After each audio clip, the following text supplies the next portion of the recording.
Giapod-apod na sa LGU ang cash assistance alang sa mga nalinugan kansang balay totally damaged sa Baganga, Davao Oriental.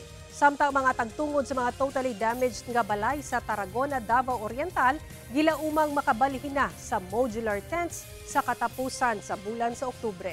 Ani ang report ni John D. Esteban.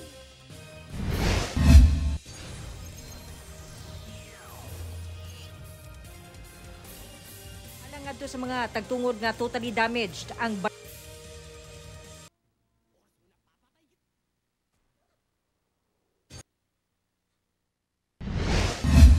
gipasabot sa lokal nga pangamhanan sa Baganga sa Davao Oriental nga giuna nila ang cash assistance alang ngadto sa mga tagtungod nga totally damaged ang balay tungod sa linog.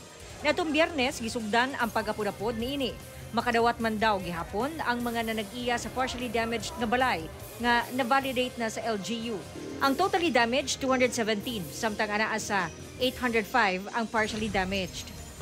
Hindi porket may bitak ang bahay natin, kahit yung finishing lang yung crack, pwede na natin isabit yung for assistance kasi mas bibigyan natin ng date. Yung talagang nasisira yung mga bahay, may kasira sa bahay.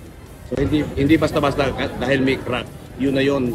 No? So kailangan nating i-validate para matingnan talaga yung veracity ng mga reports nila. Si Melenda ang usa sa mga milinya alang sa pinansyal nga tabang kinsa nawad-an og panimalay tungod sa pagtayog. Papasalamat po para mabilis ang paayos yung bahay namin na nasira. Usasab sa kinahanglan sa mga apektado sa linog, labi na sa mga bata mao ang stress debriefing. We're calling for assistance actually para sa psychological first aid.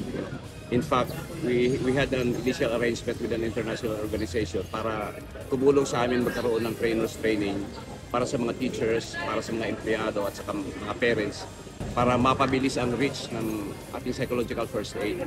Samtang sa Tarragona, gitugutan na sa LGU ang mga pamilya kansang balay partially damaged nga gusto na makabalik.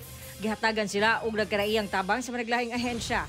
Matagabiin nagpahigayon og film viewing ang LGU alang sa mga evacuee nga nagtiner una sa Tent City. Sa October 30 sab gilaumang mabalhin ang mga pamilya nga totally damaged ang balay sa mga modular tents.